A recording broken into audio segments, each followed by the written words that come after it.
You should do an analysis, like have someone on the back end look and see how many links come from white names versus sub names, though, because I don't usually see them from white names.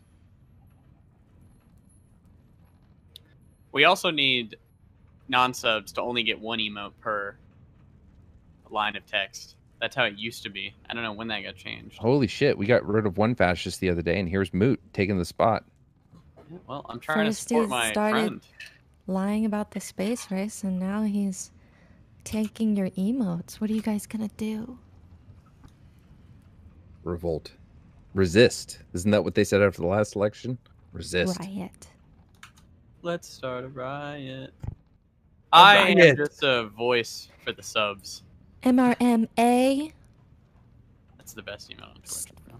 Aim at Mootin. Take aim. MRMA load.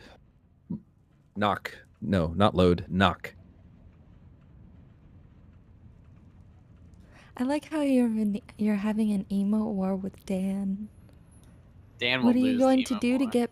You need like a battering ram or something to get past his shields. Yeah, I'm thinking about it. I'm not sure yet. We have tier 3 magic arrows, which I would argue definitely get past the shields. Ooh, But we need yeah, something he needs for magic shields. Yeah, he needs magic shields.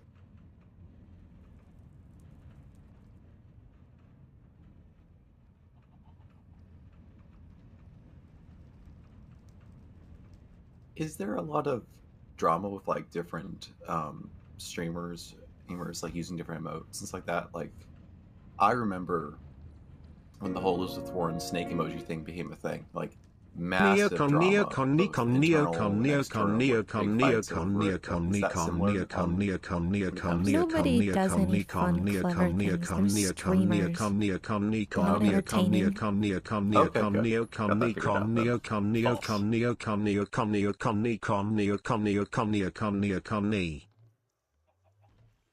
All Moon subs do is fucking come into my chat and spam fucking Purple Lady.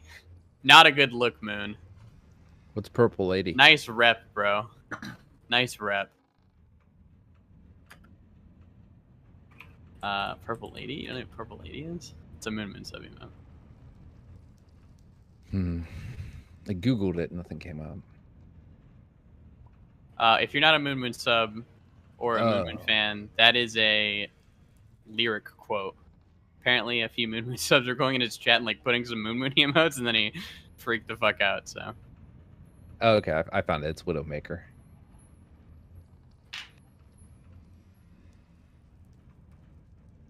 What is Kettle One Citron? I know it's an alcohol of some sort. I just don't know what. It's a vodka. It's not a Widowmaker, actually. flavored vodka.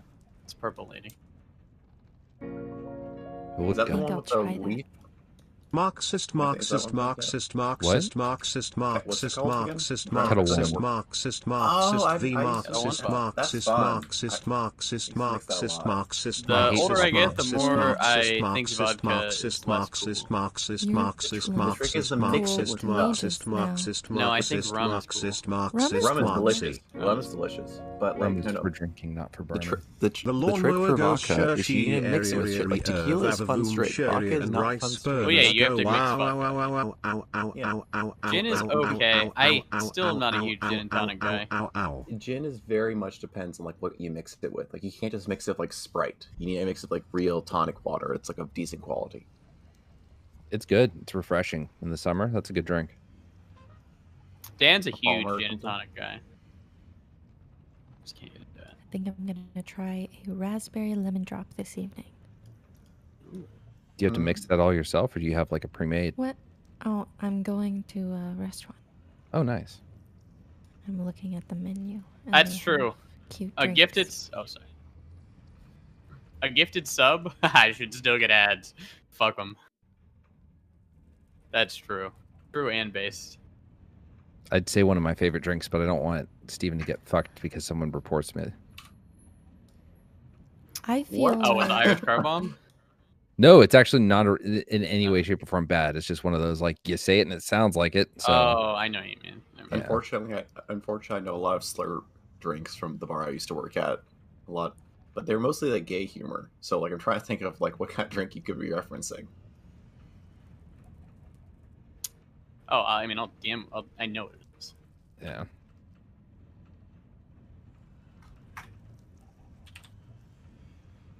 Oh, fuck you. That's ugh. Come on, there's better words for it than that. That's the word.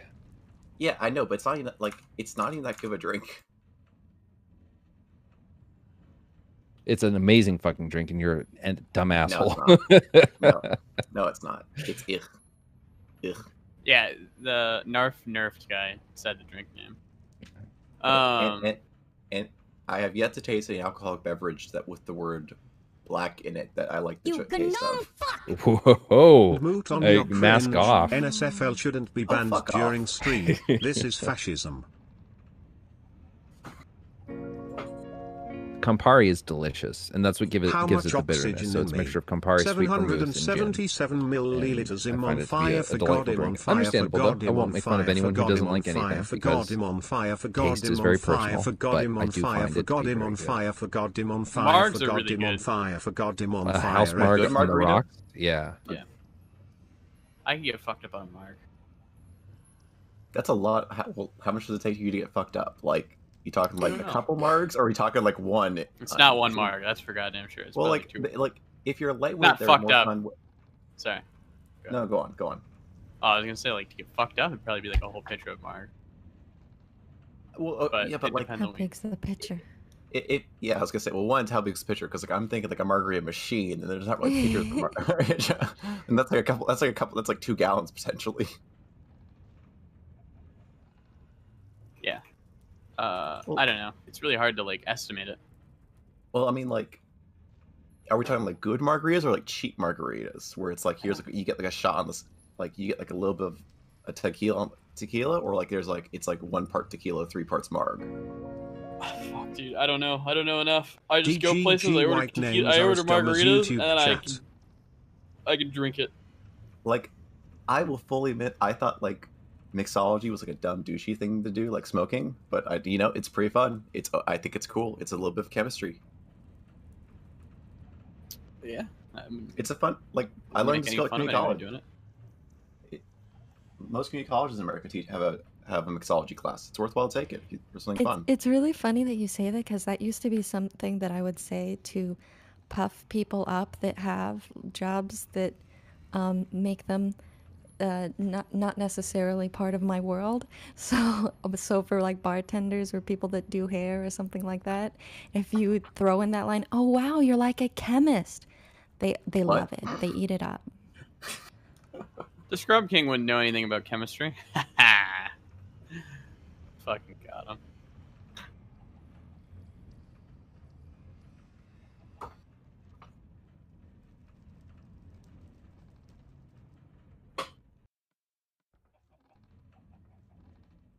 This means, listen, they got to the moon first. I'm salty about it, okay? Fucking. Are you meme jacking? Yeah, I did. Steve was fucking around in some forest. Are you a big enough streamer to admit that?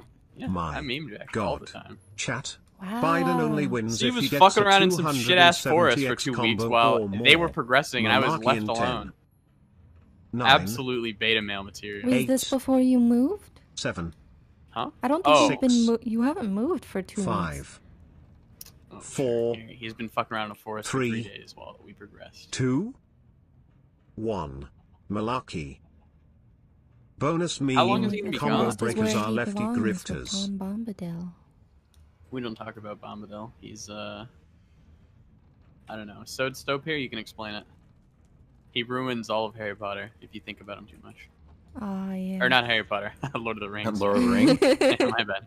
No, Tom Bombadil has like a role in Lord of the Rings. Like if you read like in terms. I'm pretty sure he's like massively Where's overpowered. Melina? Though. I want her to argue with you about this one. I don't know enough. You'd have to. I don't know enough. What's the subject? I just came back. Mr. Moon's offering the comic criticism that the reason like Tom Bombadil is like removed from the story is because he's too powerful, and in some ways he can hold the Ring of Power without being influenced by it, which is something even Gandalf can't do. But he didn't give a fuck. So like they could have still put the point that Tom Bombadil doesn't give a shit about the plight of mortal men and all that. So like he's a good character, but I mean, they could have brought him in without any issue, and then we could have seen the Barrow Whites. Like, yeah, there's no reason for them not to. Even if he was super powerful, like he didn't have a role. They could have told the story as is. Well, So- I mean, the role is as like a counterpoint to the other characters, but he was supposed to be a very special counter, and so I don't know, in at least in the movie, if you're trying to make it a huge deal, what all these other characters go through, and then you're just like, yeah, this dude doesn't give any fucks. I don't know if it would take away from. That's a good point. The journey and the challenge that the others were going through. Yeah, and unless you further- made it like super emo, where it's like, why can't I be like Tom Bombadil? That would be entertaining. I know, like I think the interesting analysis is like kind of like Tom Bombadil's like one of the elder creatures, and a lot of them are very apathetic about the world. Like uniquely, Saruman goes evil, to put it politely, while Gandalf tries this like great moral element What of in being the a decent. fuck and did I come helping back people. to? Where were Very you? important discussion. Just ask me in 2 years, Moon, and we'll talk about it. Holy shit. Wait, why can't you just tell me now? Wait, just tell me. I'm super curious. It's chapters that I would have to write to Jesus. But okay, sorry. Anyway, Gandalf lore. Did you park your car too far away? Yeah, let's go with Is that that what one. happened? Oh God, is this more drama? Wait, what were you just saying before Steve came back, Doug? Or was it Eris? Are their voices similar now, or? No, just someone was talking, and then I So, I don't have a literary degree. I've always been I've loved Tolkien. What Eris can offer her perspective, which I thought was interesting. This is really mining speed 7? This is what you want me to build, dude? Oh God, wait, where did the spreadsheet go? Is this actually good? Of like all the singing that happens in the books. However, from like a story, if you're looking at just the books themselves, I think Tom Bombadil is a valuable character because he kind of demonstrates this kind of like these magical characters like Gandalf are mostly apathetic for like the general suffering that's going on in the world, and that's why I thought that's what it was. Right, just like And the Ents didn't give a shit until they saw their own people being burned by Saruman. Yeah. And Eris had a comment about it being emo or something, I believe. I didn't know where she was going with that. Oh no, that was just a different way they could have like presented their character's perception of Tom Bombadil. But he's super early in the story, so I guess wouldn't be really good, because if you early on meet somebody that this has no effect on, it could shade your view of why all these other people can't resist it. I don't mean to objectify, but can we talk about how hot Goldberry probably was? Who is Goldberry? Wait, what the fuck are we talking about? Tom Bombadil's mistress. Steven, who is the James O'Keefe person? He heads an organization called Project Veritas. Uh-huh. And everything they do is just fake. They like cut things out of context. They try to like show all these like crazy, stupid stories or whatever. But like every single major break that they've had, once it's been investigated by a third party, has been completely not true. Yeah. Can you So go him- into one of those? Him willing to go under oath, is that like a big deal, or is it fucking? He won't go absolutely under no? oath. Oh, he tweeted he would. He but- will not go under oath. He will not. I don't give a fuck what he tweets. He will never go under oath. 1,000,000%. He can tweet that he will because he's lying about it, but he won't. When push comes to shove, he'll say, well, I was going to, but they tried to bully me, or I saw that they brought a corrupt lawyer. But he will never go under oath. Never. Yeah, they're a hatchet org. They do hit jobs. That's basically what they do. Like, they've been sued so many times, but they get a lot of, to be blunt, black book funding from various conservative donors, things like that. Mhm. They won't actually face any trouble. Like, discount anything they say or do. Like, Well, yeah, they don't get because they don't take anything to court. Yeah. Mhm. Or they settle a lot, also, or they do things like, to be blunt, like they offer cash incentives for people to communicate things.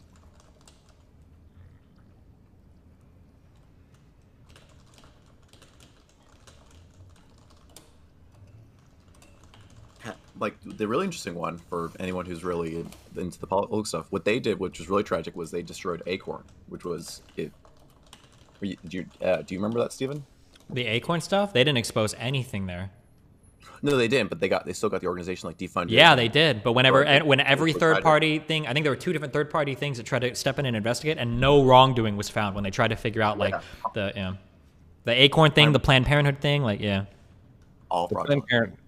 I will say that I was still in my conservative days when the Planned Parenthood thing happened. And I remember thinking like, oh my God, they have videos of them like being monsters talking about abortions like this, and the discussions about the bodies.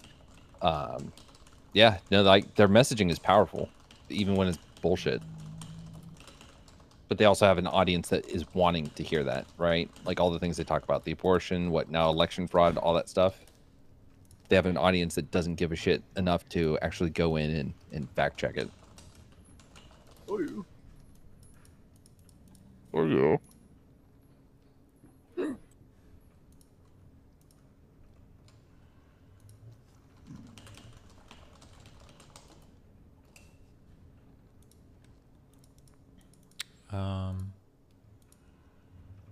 Steve. What? If you could have access to any clip over the last 3 years from the news, right? You could just search it based on transcript. What's a meme you would make? I have no fucking idea. If I knew how to make good memes, I wouldn't steal them from chat all the time for my Twitter. We're on H3 or H4, Mooten. Do we have any cobalt? Destiny Usps whistleblower. No? I do not, no. What do you need to mine cobalt? I think nightly level? I'm not sure. I don't think you can do it with the quartz. Well, then why the fuck did I make a steel pickaxe head if that can't even mine? That might be able to. I'm not sure. It says the highest level is obsidian. Does obsidian mean cobalt, or is cobalt a level higher? That I'm not sure. Someone in chat will know.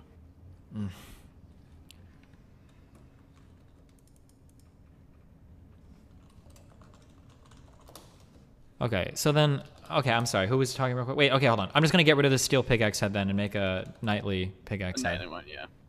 Nightly can do cobalt.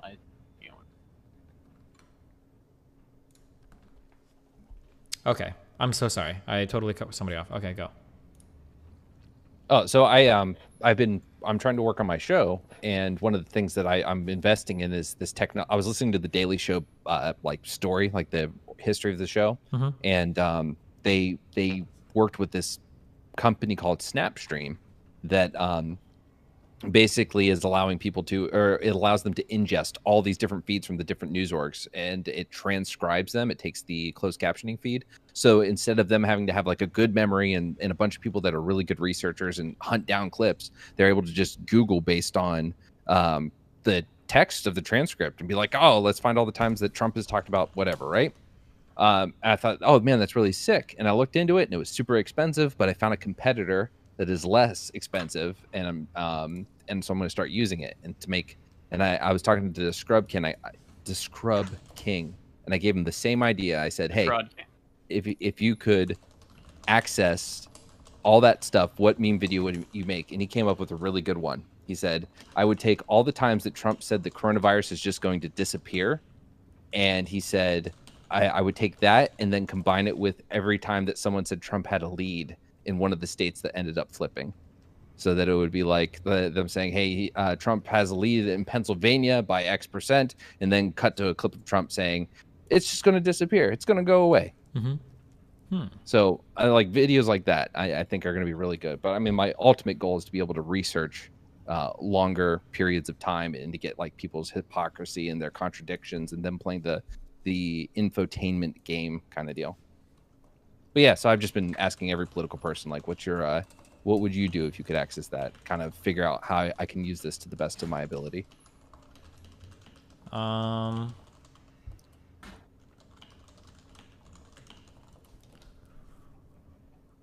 don't know. I would just, honest to God, I would just ask the same question of chat, and then I would ask them what their opinion is. Meme Jack, right? Yeah, that's what I do. That's what they're there for.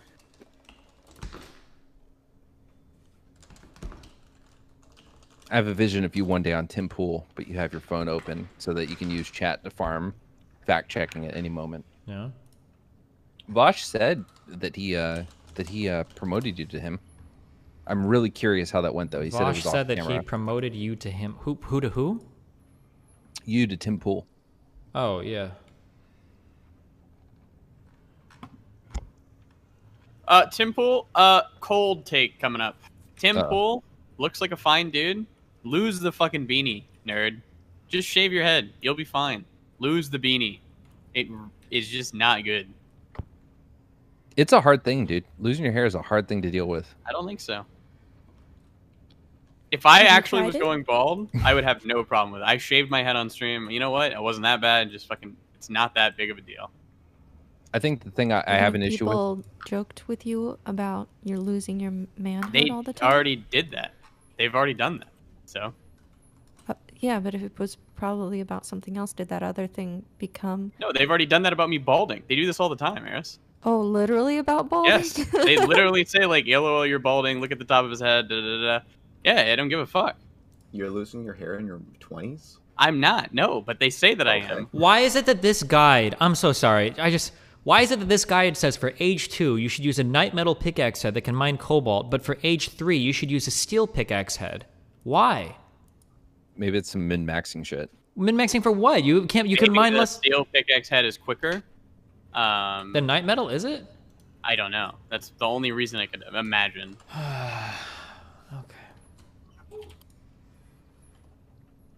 I think the thing I don't like about balding is that it changes the way you look completely. Like you're a new person and you're stuck with that, right? You don't have the choice anymore. No, actually, have you seen the new higher tech, like Korean male wigs and stuff like that? They are so convincing. Honest to God, as a guy, I can't fucking tell when somebody's wearing a wig at all. I don't think most guys can. So. Yeah, I mean, they're good enough that, like, women who are familiar with wigs. Yeah, of can't course, tell. but like. Yeah. So I know this is. Sorry, go ahead. I was just saying, I know this is real rich coming from a guy, like, because women have to deal with way more like looks-based fucking problems in society. But like, you know, the idea like balding isn't normalized. Like people still are shitty about it. Like there are still women my age, you know, where a lot of men have gone bald already or significantly. Where there are women that are like, I'm not too. I think that balding can work as a guy, and I think that most women even can see it. Like Even then, fuck those people who are like that. well, No, like exactly, no, yeah. I would like to say that like the only thing that's not normalized, the only thing that's fucked. I'm not trying to call him out here because I don't know about any of your particular bald spots or anything. The only thing that doesn't work is when you're trying very, very, very hard to hide an obvious bald spot in a bad way. That's like the thing that's like that fucks people's minds up. I remember when Rachel had cancer. That was one of our biggest disagreements. Is I told her as soon as she started chemo, I was like, you should just shave your fucking hair right now because you're gonna fucking hate yourself if you wait until it starts falling out to do it. Because it's gonna feel bad every day. It's gonna be falling out. You're gonna feel worse and worse and worse. Trying to hold on to the idea that you're gonna keep your hair. You're not. It's gonna fucking fall out. Just shave it the fuck now and get a wig. And she didn't take my advice and she waited, and that's exactly what happened. It started to fall out. She started to feel really fucking bad about it, and then eventually she was like, okay, fuck this, and then she shaved it, and she felt way better afterwards because it was done. She got a fucking wig, and she moved on with it. That's what I think is like the way to go. God damn it, these all fucking split.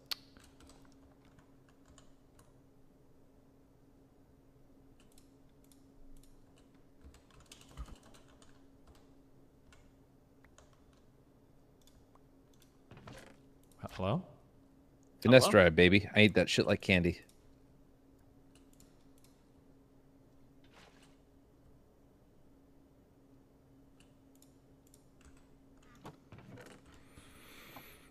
Balding only works if you can grow a beard, let's be honest. Maybe, I don't know.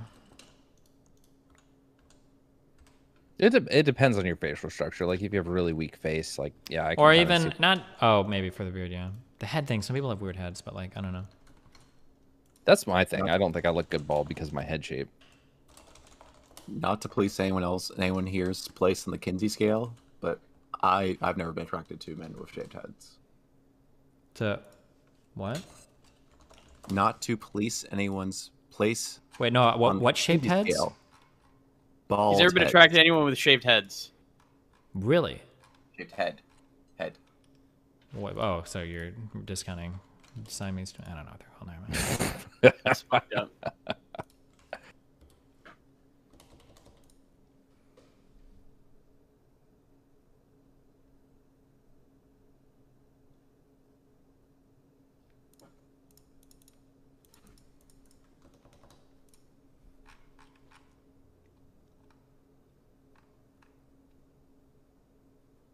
I say this with a full head of hair, so I guess I'm biased that way.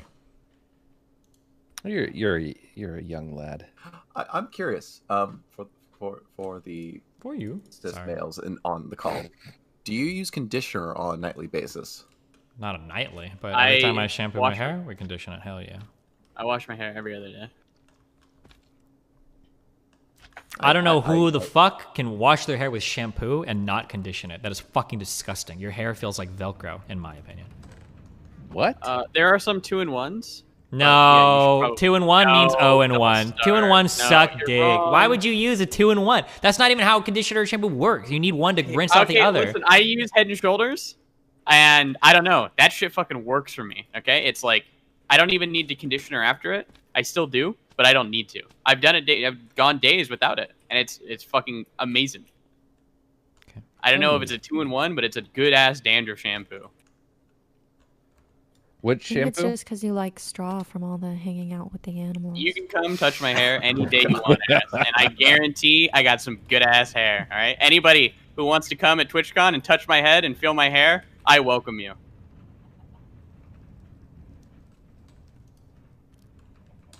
Wow. Just ask first. I started conditioning last year, and I didn't like the way it made my hair feel. It felt too smooth, like it laid too flat after that. Well, do you have very curly hair or straight hair? Just straight hair, but it's thick. Ah.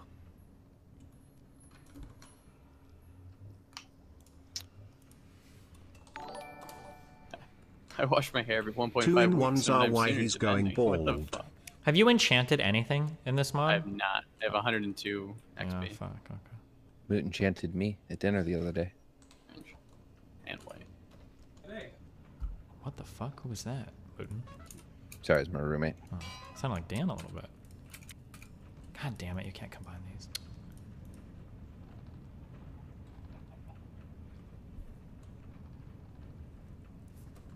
Where is Dan?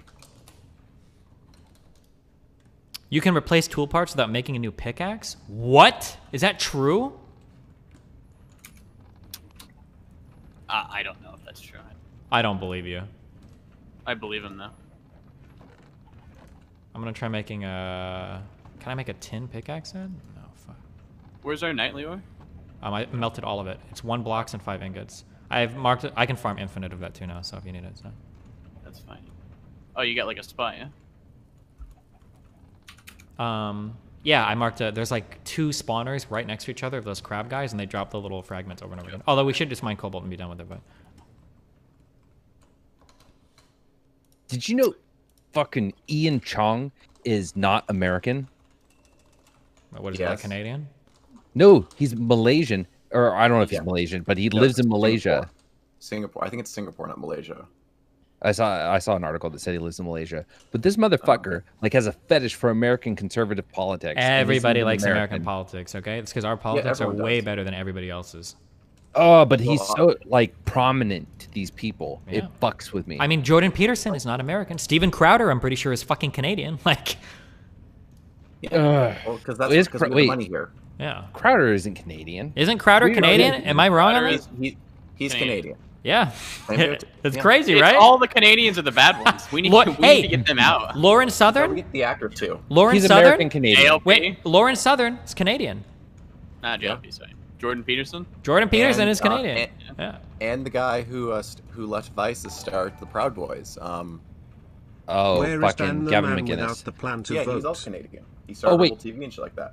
Hold on, wait. Is Malaysia? What's the American? We have an American territory out there. No, you're thinking about American marinara, not marinara. Fuck. Samoa. No.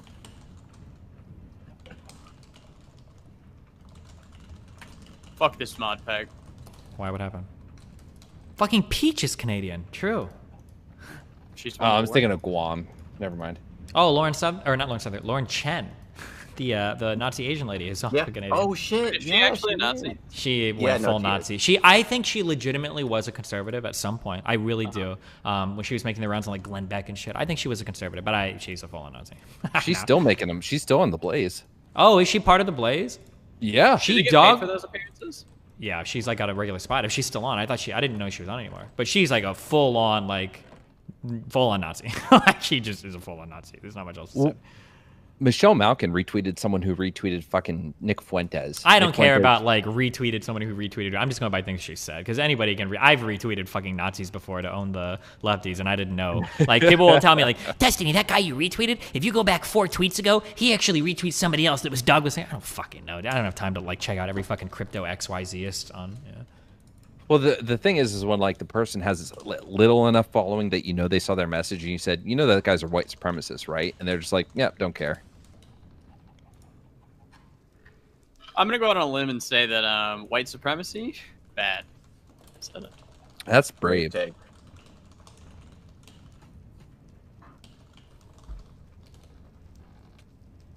New league season tomorrow, Steven. Yeah. Shut up, Moot. Oh.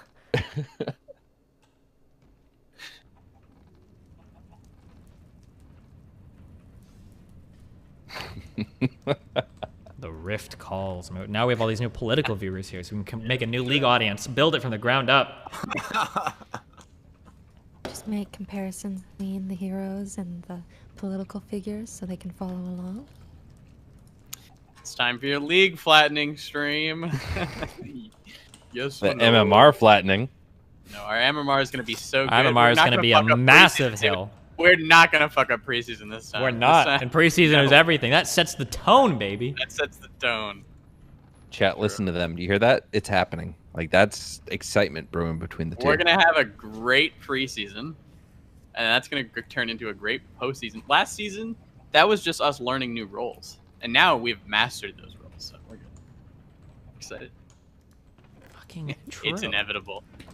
Where's all of our lapis at? Oh, yeah. Hell yeah. I'm about to fuck this shit up. Don't worry, Chad. I'll still do my variety in the morning, and then I'll do League at night. I'll have the best of both worlds. Steven will just have the shitty world. You have any debates coming up, Steve? Nope. Why do you? No. I've been trying to get some people, but I'm not big enough to nail them yet.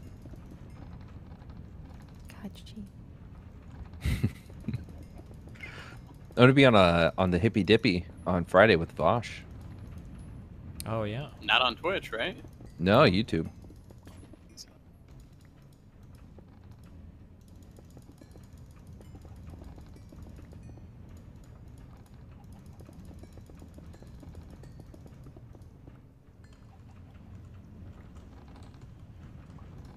Steven, feature request.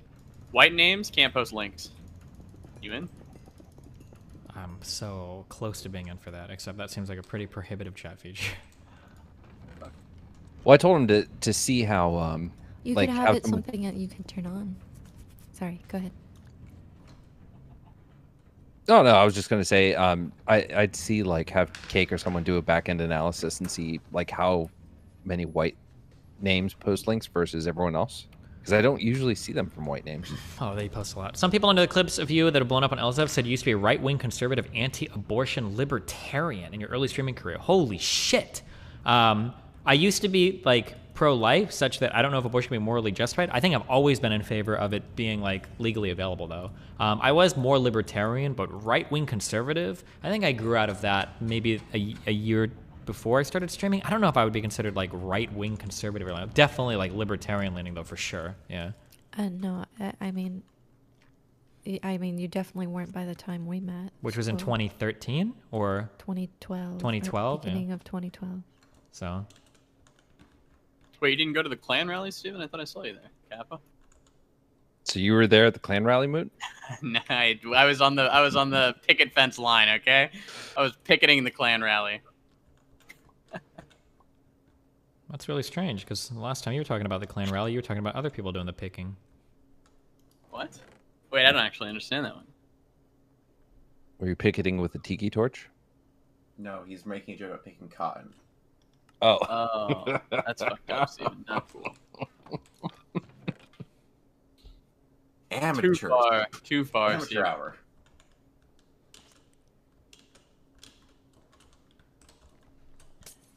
So, what did this all Starlight shit even give you? What's your sword right now? I'd have to go find it. Hold on. Do you feel like it's a good sword? I think so. It's Okay. got a 9.6 attack. My sword, when it's at its... Hold on.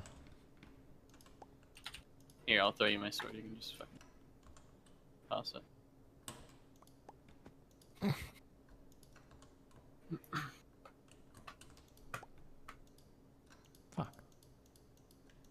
Do you have a reconciliatory argument for pro-lifers saying You're just that like they a dono, Lakin. What? What the fuck? You're just being a dono. You're like, do you have... Steven, what do you think about... No, da-da-da-da? Calm down. Yeah, I mean, good point, but at the same time, Where are you? take advantage. Behind you. Wait, I okay, threw hold you on my 1 sword. second. I just want to hit you one time, see how much Next, damage he it is. needs to start L underscoring. Oof. That was with one hit. Let me hit you with your sword one 2. time. 2? Hold on. 2? Wait, can you heal or are you going to die? Yeah, I'm What are they waiting. doing? Hold on, it's all coming back.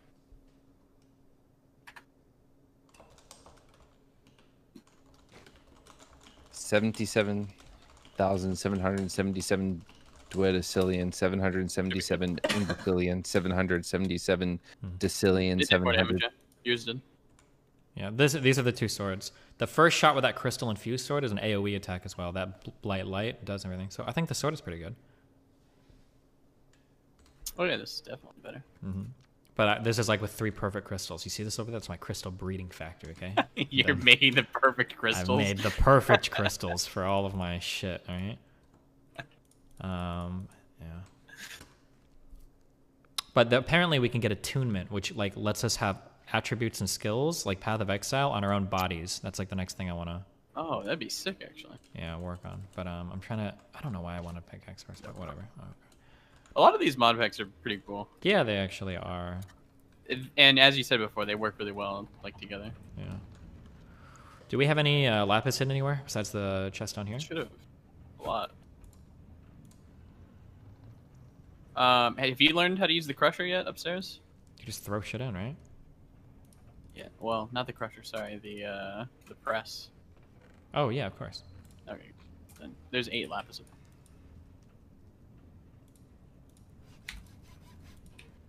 No, I never did blackface, Doug. Don't listen to them. Wait, really? What? There are pictures, Wooten. Yeah, there's pictures of me doing skincare. I'm sure many people have used that excuse before. It's okay. There's also 8 lapis up in your, I don't know, magic chest. When it comes to a vaccine for the coronavirus, Okay, hold on. only Okay. one thing matters. Like 8 blocks progress. That's Sorry, especially true for these eight. researchers at America's biopharmaceutical companies. In a matter of weeks, we've progressed from Oh, Keemstar's the most treatments unaware to motherfucker. antibodies and antivirals to several promising vaccine candidates. And this progress can only come from one thing: science. Because science is how we get back to normal. Oh wait, Visit I thought this was gonna like PHRMA.org. incorporate Keemstar at the end or something. Fuck me. I'm sorry, guys.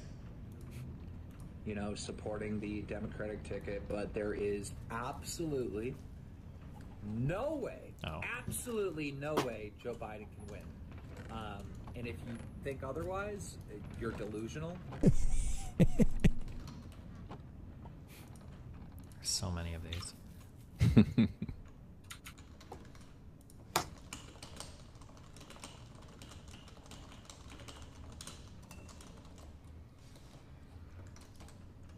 Trump is live on Fox News. Link, somebody told me that was supposed to be important tonight.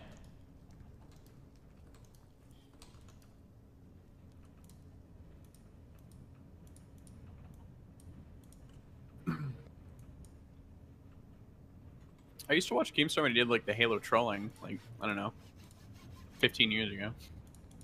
Oh yeah,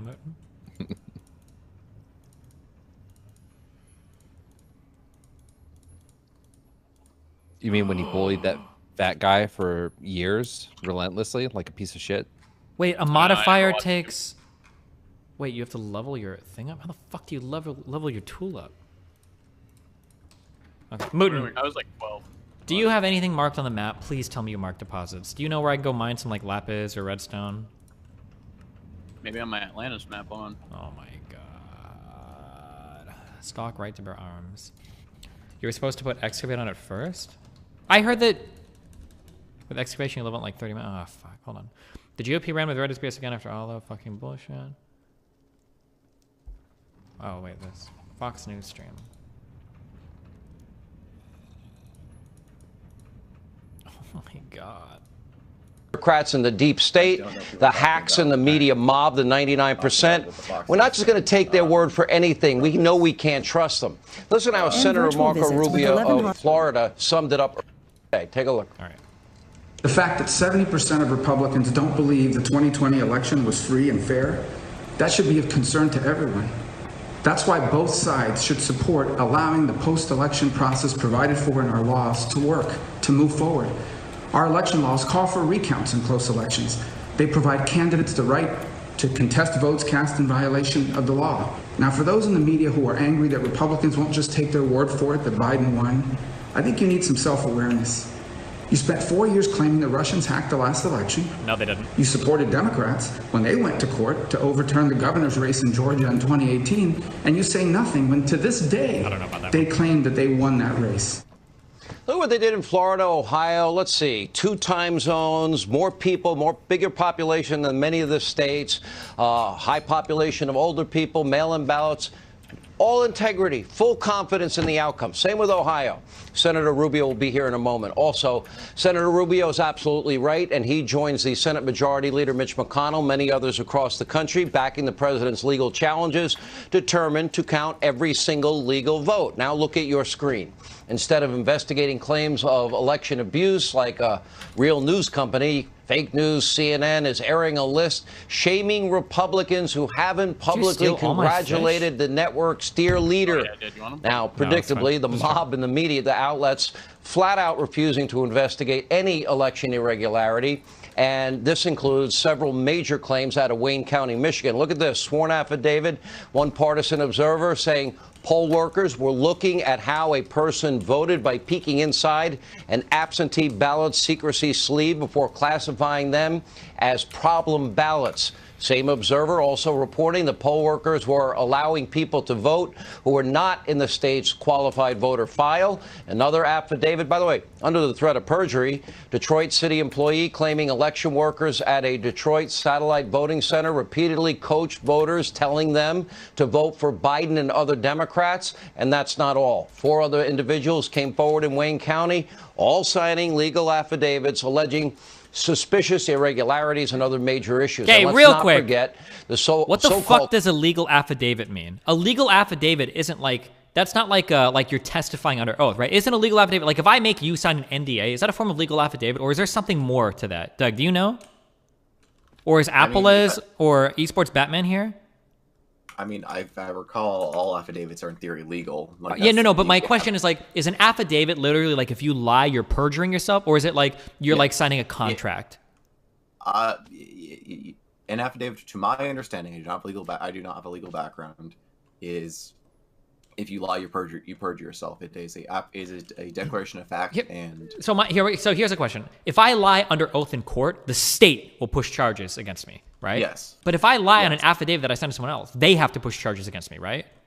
Correct. Okay, okay, so that's all I'm saying. So these signed affidavits mean dick all then. If a Fox News guy was like, yo, did you see election fraud? And I'm like, yeah, dude, I'll sign an affidavit. Like, okay, well, are they really going to press charges against me if I'm lying? Like, it's not like the court is going to independently, like, yeah, okay. So a signed affidavit, this means fuck all, okay? Go to court, testify in front of a fucking jury or a judge, or even a grand jury under oath or whatever. The signed affidavit bullshit means nothing. Yeah. Completed in Pennsylvania, now, Georgia. In theory, if I was an organization trying to bring charges against someone, or try to make a claim against someone, and I said I witnessed that wrong that was done to Doug, I have signed affidavit saying that. That's essentially a declaration saying I will not perjure myself on the witness stand or whatever. Sure, yeah, okay. Essentially what an affidavit is. Sure. So like, it's not necessarily like harvesting really, concerns surrounding an increased reliance on the U.S. Postal Service.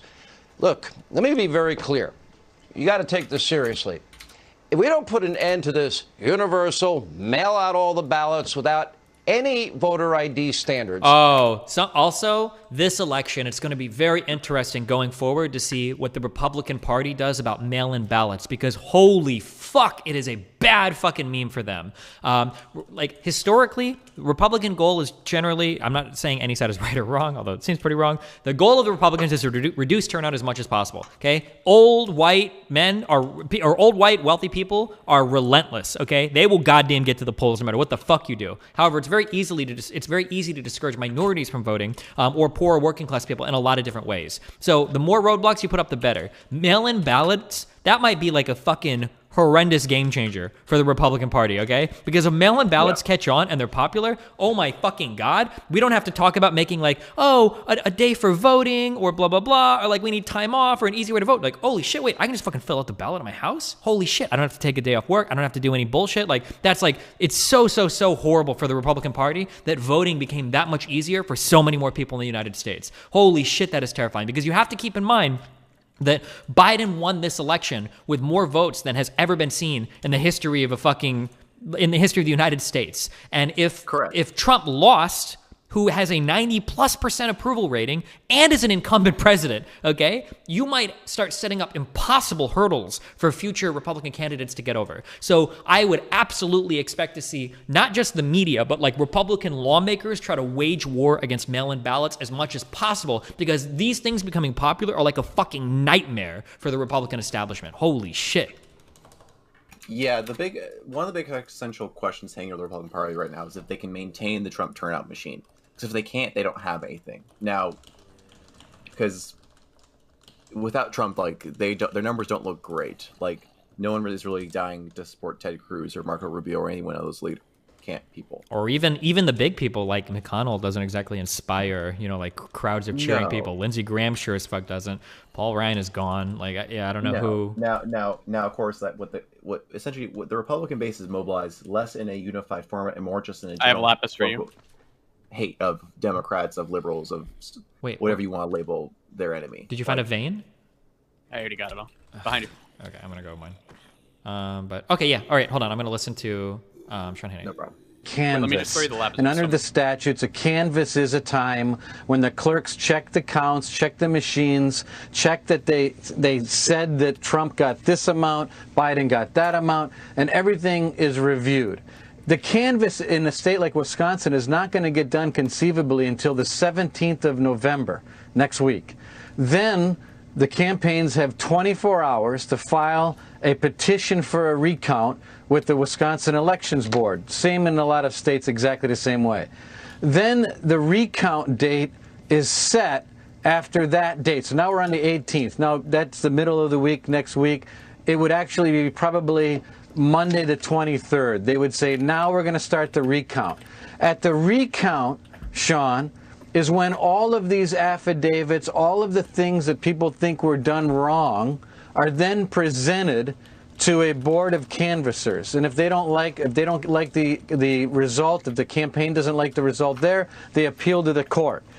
Okay. So also, something that is incredibly telling and that is so bad for them and is so transparent.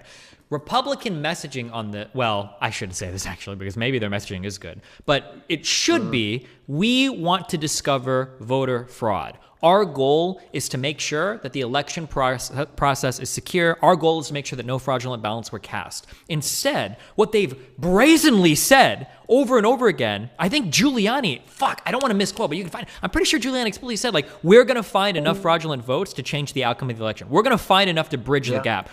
They're just like outwardly saying that. That's not really what your goal is to be doing. That's your goal, but you're not supposed to say that part. You're supposed to say you're trying to ensure the integrity of the election, not that you're trying to find just enough to flip the election in your favor. He said that on Crowder, like, explicitly. Like, that shouldn't be what the goal should be. Yeah. Look, arguably the greatest strategic failure of the Democrats is they haven't figured out a way to replicate the Republican success at suppressing the vote of their opposition party. Well, that's because the people that generally support wealthy, how are you going to suppress wealthy people from voting? Like, they know how important it is. You could do something like, less voting places in rural places. You could do it by you need to prove you're not senile. If you're I don't know. It's just, I think that those voters are just too well educated. To borrow from all of my racist socialist friends, the low education, low information voters are typically on the left. I don't know if you can suppress relatively savvy, like well-educated. I shouldn't say well-educated because there's technically educated people go for liberals, but like the more wealthy, like white middle-class people. You could figure out a way to suppress the vote of conservatives. Now, of course, I don't think you should. I think that like violates the moral theory of the Democratic Party or of leftism, of whatever you want to call it. But like this is the reality. Like this is the evilness in the Republican Party fundamentally. Like, say, like if there's one thing that violates the democratic process, like it's rejecting the democratic process for certain groups, and that is it. And this is why I will argue till tomorrow, till the end of time with you about like about reforming the Electoral College or the Senate or various things, anything that discourages the democratic process. Yeah. Oh, someone in chat said he said we are going to find 80,000 votes. Yeah. That's such a weird way to frame it, but okay. All right, I'm listening to Sean Hannigan. Votes, but to your question on do you have to have the threshold of votes in order to bring the action, the answer is no. You can bring, every single vote matters, and you can bring each one of your complaints to the Election Commission, and then you can appeal each one of the complaints to the actual court of appeal within that jurisdiction. Where things do get dicey as far as do I have the ability to bring a case to the Supreme Court that alleges I've got 10 votes here in Wisconsin that we know are fraud, and the court's looking at it and say, wait a minute, but you lost by 19,000. Well, the court's probably not going to take jurisdiction over that case. It doesn't mean you don't have standing to bring it. It just means that the U.S. Supreme Court's probably not going to listen to it. So it's important at some point that your fraud has to meet a certain threshold before you get to the point of appealing the the Supreme Court of Wisconsin to the U.S. Supreme Court. So there's some practicality involved as well. All right, great analysis, good information. Because if fundamental laws like partisan observers deny that opportunity, it takes away people's confidence and integrity in any vote counting. Just common sense. All right, thank you, Reince Priebus. Now, Kayleigh McEnany says in 2016, they've actually gone back and looked. 1% of mail-in ballots were rejected. Now, if you look at that margin, well, that could easily tip the scales in the following states: Pennsylvania, Arizona, Wisconsin, and Georgia. Kayleigh also is going to join us in a second. One thing that I really like about mainstream media like Fox, instead of like the weird stuff that you see on YouTube, is they do have to be a little bit more careful about what they say on network TV. So listen to what he says there, right? 1% of mail-in ballots were rejected.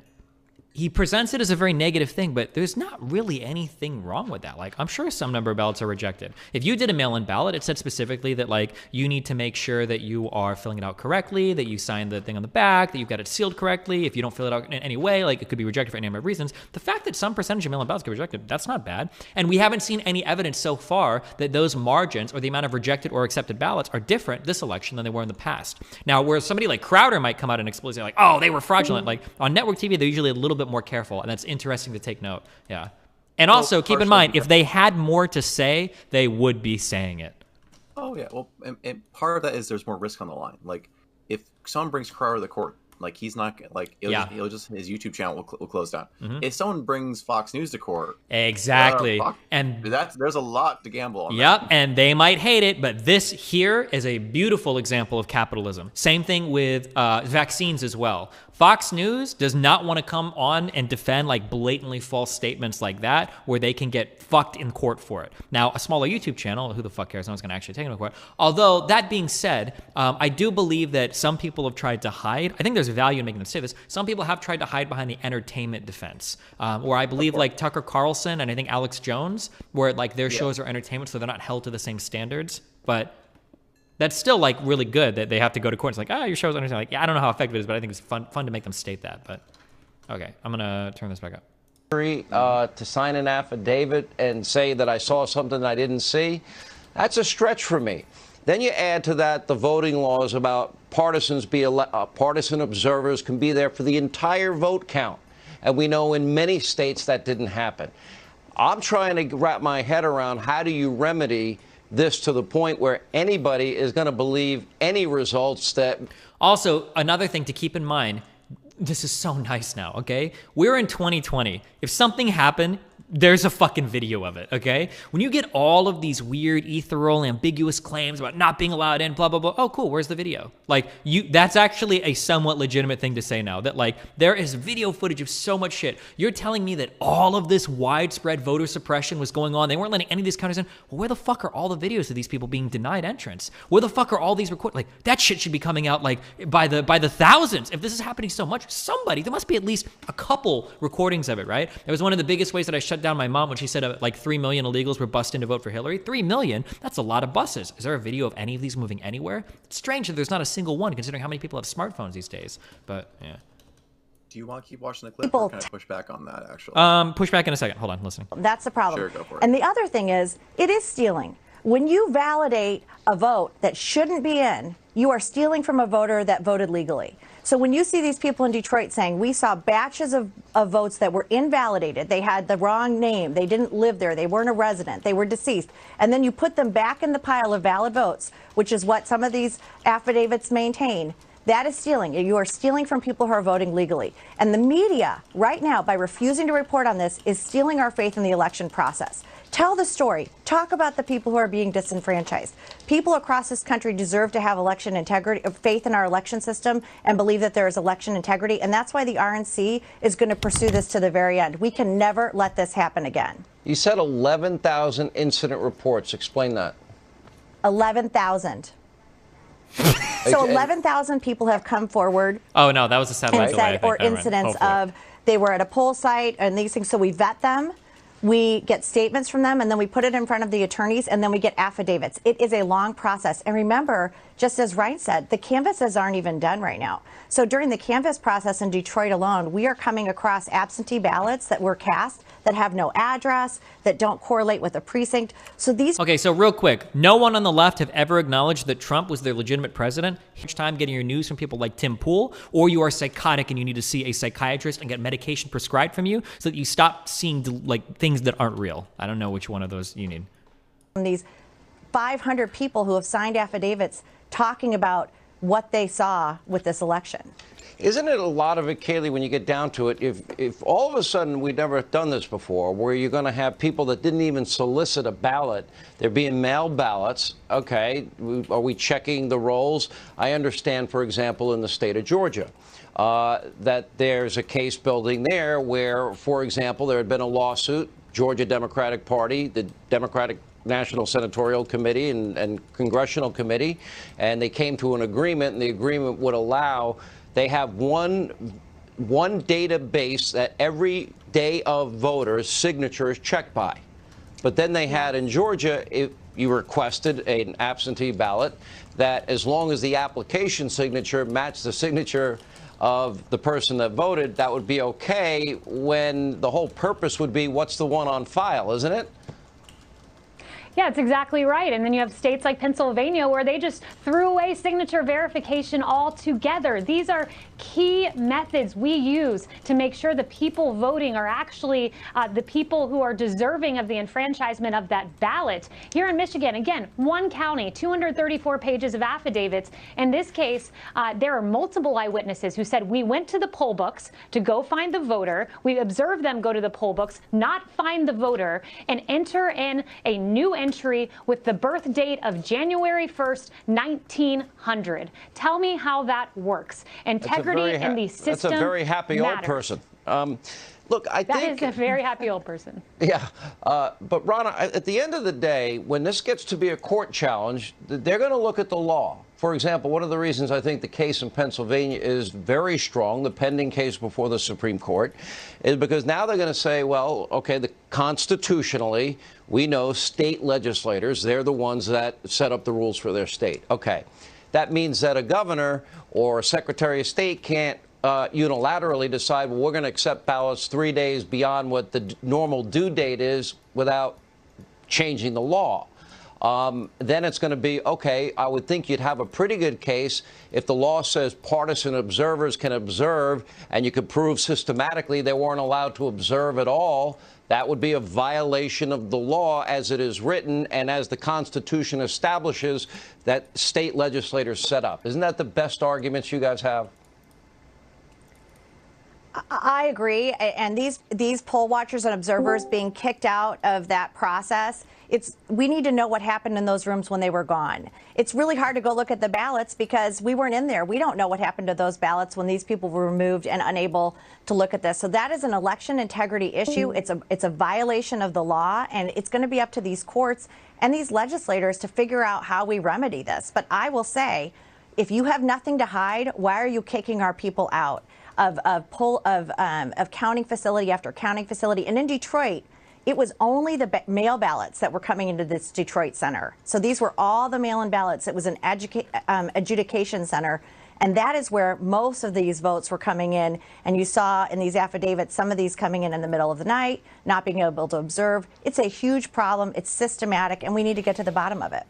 All right. And Kaylee, you talked to the president. You both have talked to the president today. Where is the president as it relates to, because I got to imagine this has been a record for any Republican candidate ever running. Up to nearly 72 million people now voted for this president that are very angry tonight, that are hearing from people that are saying, well, I was told I have to stand 100 feet back or 20 feet back, or even, they could have made allowances, social distancing, where, okay, you put the ballot over here, we're opening this ballot, okay, at a distance, put it over there, you can verify it, both sides, partisan observers, law adhered to. But that didn't happen, did it? I still don't understand how the Democratic machine that is so ruthless and has fraudulently fabricated hundreds of thousands of ballots, why didn't they do this with Hillary Clinton? Why couldn't they have just done it with her? I don't understand. Why wouldn't we have taken North Carolina too? And why didn't we rig the fucking Senate races? Seems like that would have been a good thing to do. If we're going all the way, why not just fucking rig the Senate races as well? Irving, to your point, Sean, our Constitution is crystal clear that legislatures determine the time, manner, and place of an election. And then you have a hack Secretary of State and Secretary of State Bookvar in Pennsylvania who has tweeted horrible things about this president, misrepresenting what she would do to ballots to the Supreme Court, only to then be rebuked by Justice Alito. The Constitution matters. These men and women matter. Their voices will be heard. And for 4 years, we got nothing but the Democrats questioning an election with a phony, lying conspiracy theory, coupled with their propagandists in the media mob. They lied to all of us. But we're not allowed to make sure the integrity of the vote. That's an interesting argument on their side. Thank you. All right, coming up, the fight for the election integrity continues. Senator Marco Rubio, Jim Jordan, much more as Hannity continues.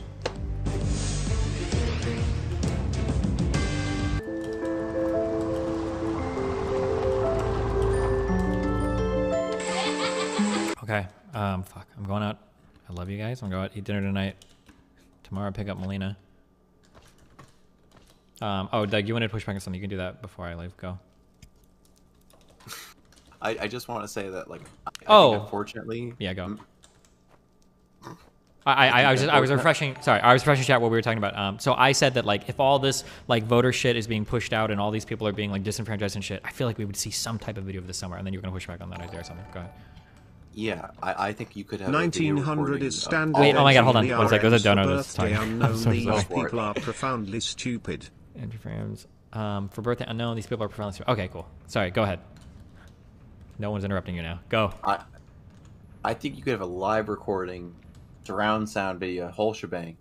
It's the reality is, a significant portion of the Republican base lives in like basically a parallel universe. You can't convince them otherwise. They'll invent a conspiracy to do so to enforce their beliefs. No amount of video recordings or lack of video recordings would do it.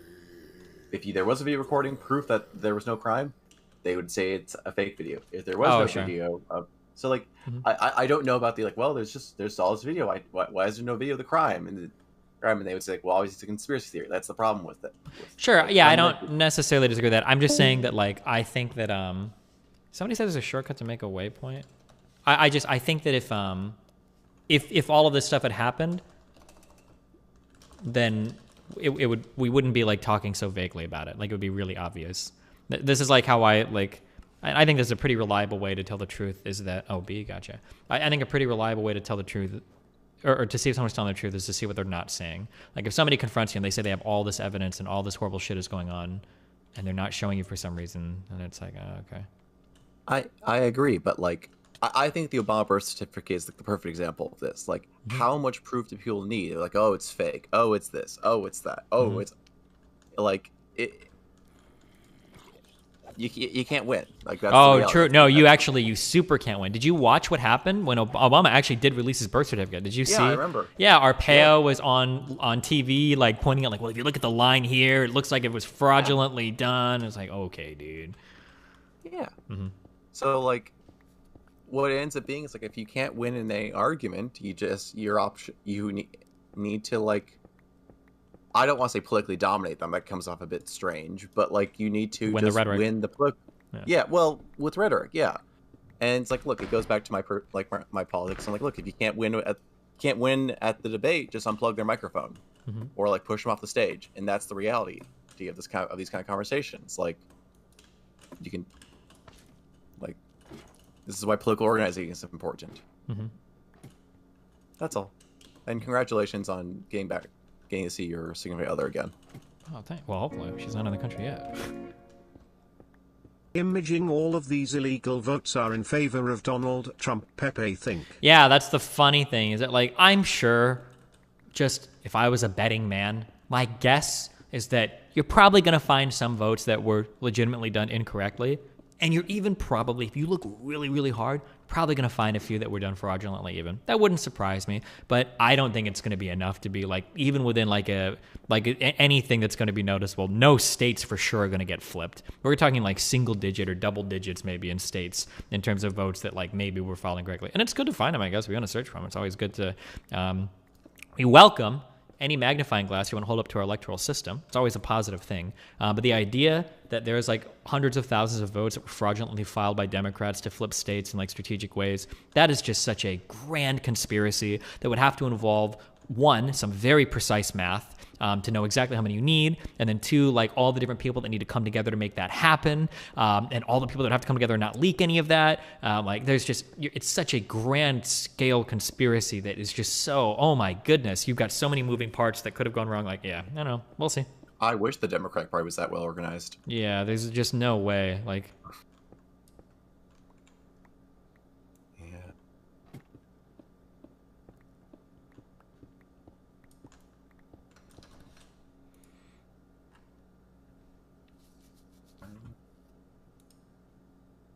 do you want to talk about Georgia or no? No, because I have to leave pretty soon. What, really quickly about Georgia? About whether or not it was a stolen election, or? Well, no. Do you want to like organize for it? Do you like what? What do you have in mind? What a fucking liar, dude! What yeah, a I need to lay out. Liar, dude! Holy fucking shit, dude! Literally lying still. Nice, good one. Still fucking lying. Good meme. What do I need to do for that? We need to figure out where we want to organize. I can do a bit of that. I have a survey rigged up. I think it'd be, if we can get a survey of what places DGGers are. Oh yeah, if you have that survey, you should post on the subreddit. Yeah.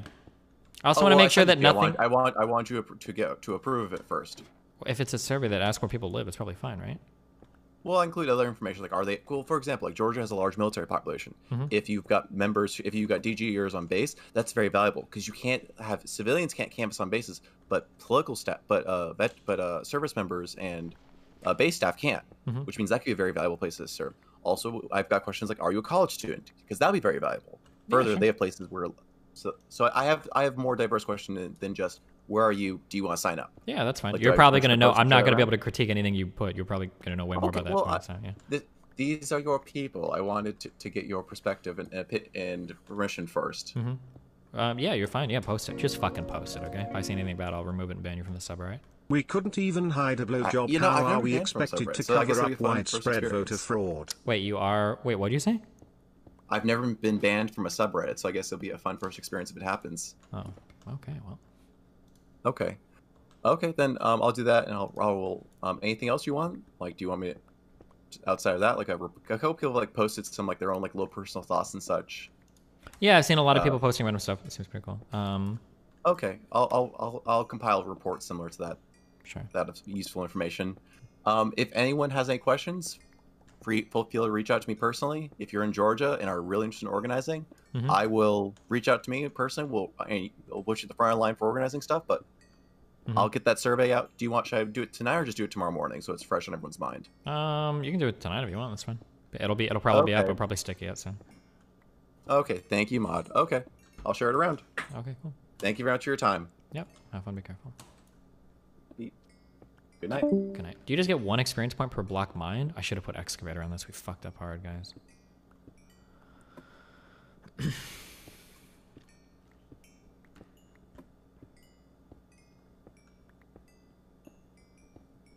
Are we gonna? Oh, and another thing too is I want to make sure we don't get in anybody's way, because there's gonna be so many campaigns and shit moving around on the ground here. Fuck. I need to spend tomorrow. Fuck. Melina comes back tomorrow. Either tomorrow or the day after. It'll probably be the day after.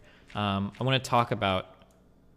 I'm approaching this a little bit like a business in terms of like, I want to have like a clear set of goals, and I want to have a clear way to measure our goals, see if we actually accomplish anything. I think it would be really cool. But I don't know how you normally do that or if that's appropriate. I guess like that one survey guy was doing, like giving the opinion at the very beginning, like where are you at on a 1 to 10 on this? And then after talking, where are you at on a 1 to 10 on this? I guess that's like one way to do it, but. Are you going to have any higher positions than just canvasser? I'm not sure, because I also have to think about funding as well. Because technically, I'm pretty sure that most of these types of activities are paid activities. Like people that go out and door knock, like get paid for this. And in terms of funding out of pocket, I don't know if I want to like throw, if I can do like 100K or something. I probably need to do more than that, but I don't know. We'll figure it all out. Yeah, we'll figure it out. I don't have anything to say right now, but yeah, I don't care to have like a deeper conversation about it. We can figure it out later, but yeah. Yeah. Don't worry. I have some options and plans, everyone. Yeah. Okay. A lot of door knockers are volunteers. Yeah, they might, but usually you have like a core staff that's like funded. Patreon it. I don't know if Patreon could deliver like political things, but okay. But hey, listen, I love you guys. It's been fun. I will see you guys tomorrow morning. Loser.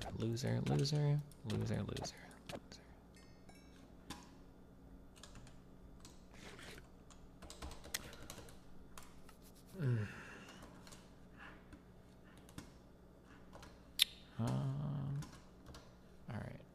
Fuck Fox News. Wake up, Dan.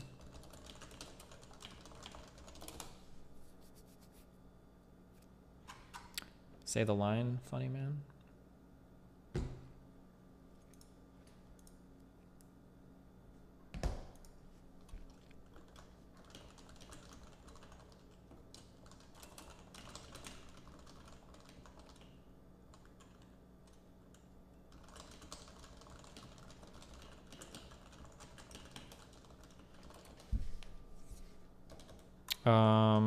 Wait, what did I say? Why did Google change all of their fucking icons?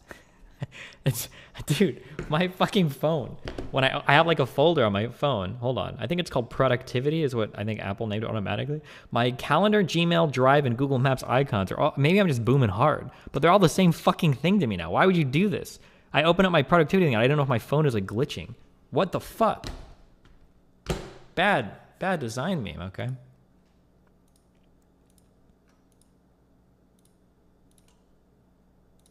But okay. Ripperino, cappuccino, pappuccino, hoppuccino, mappuccino, cappuccino, cappuccino, appuccino, appuccino, my duderinos. I will catch you guys. Oh my god! Why does his head look so huge here? Does it? Am I crazy? His head is like the size of his body in this picture. The experience for tools is different from the orbs, just spam excavations on smooth stone. Yeah, no, I know. It's just 1 per block. I just don't have any, I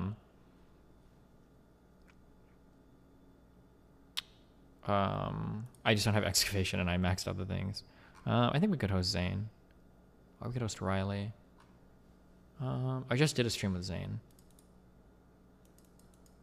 Ah, fuck it. Oh my god, guys. Really important. If you want to support the Senate races in Georgia, dggstore.com. I don't know what the fuck my newsletter is, but go look at all these cute shirts you can buy when you want to go canvas. People aren't going to take you seriously unless you show up with some hip fucking merch. Okay? There you go, guys.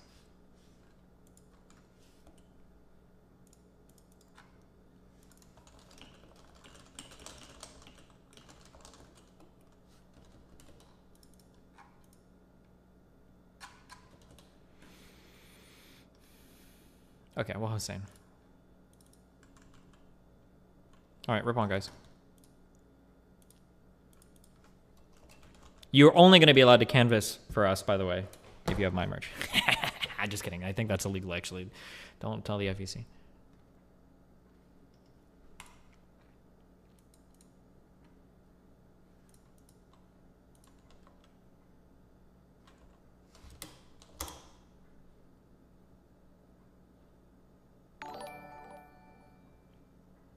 This is a really cool good faith critique. Oh, we already on watched it on RedTube's stream, I do. economic stakes. If it's what I think it is. You should watch it. We watched it. It was good. Thank you. All right, I'll be bye.